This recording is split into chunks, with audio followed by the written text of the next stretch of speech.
Hey guys, my name is Obina Uchogu, and I'm going to be talking to you guys today about immigration and my stance on immigration as a Christian.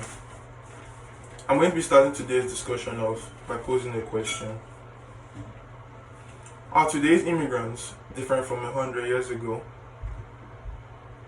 The answer to that question is no, as immigration has been a thing in our country right from time. A good example of immigration can be seen in the Bible, in the story of Joseph. Joseph was dearly loved by his father because of his obedience. His brothers did not like this, so they traded him off to Egyptian traders for 20 shekels of silver.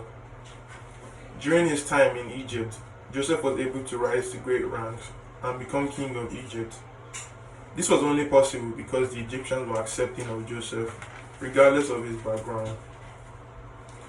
An examination of this question can be seen in the Wesleyan Quadrilateral, which contains scripture, tradition, reason, and experience. I will be starting with scripture. In the book of Genesis, it states, "And on the sixth day, God created man in his own image and likeness." Also in Hebrews 13 verse 2, it states, "Do not neglect to show hospitality to strangers, for thereby some have entertained angels unawares." Both these scriptures point to God asking us as Christians to welcome people regardless of their background and to accept everybody open-handedly. Recently in America, today, immigrants have come under the spotlight under President Trump's tenure, as most have been separated from their families and put in prison-like camps. Also in 2016, he moved to stop the DACA program, which is a program that protects child immigrants. This program enabled me to stay in America and go to school without fear of being sent back to my country. Over the years, we have seen many companies and industries started up by immigrants. As statistics show, they are more beneficiary to the society than harmful. A good example is Steve Jobs, who was a Syrian immigrant and also the founder of Apple, which is one of the most prestigious businesses today. I believe he would not be able to have accomplished this if he was not accepted in the country. I strongly believe immigrants should be welcomed with an open hand and accepted in our community.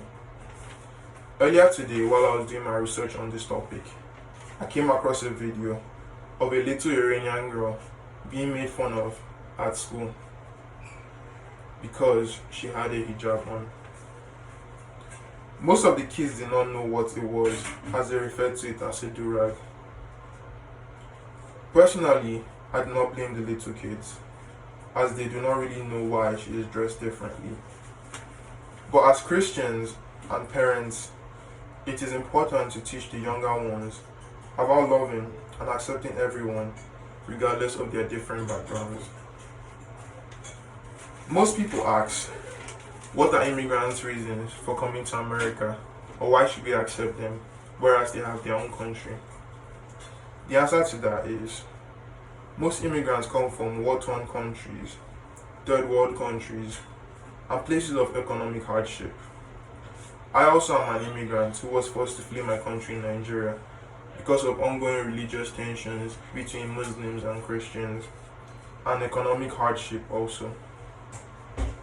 I personally love the accepting nature of most Americans towards me, and believe that is why I am able to be where I am today. Pope John Paul, during his time as Pope, was an active advocate for the immigration, and his stance on this topic is, this is love for people.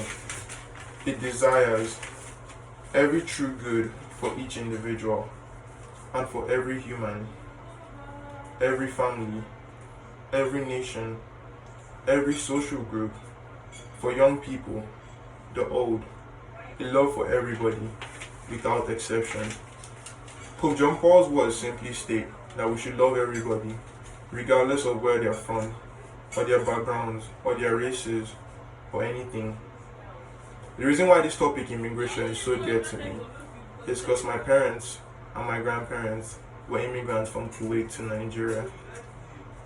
So I urge you all, my brothers and sisters, to accept each other as God has accepted us, so that we may all live in one harmony. Thank you.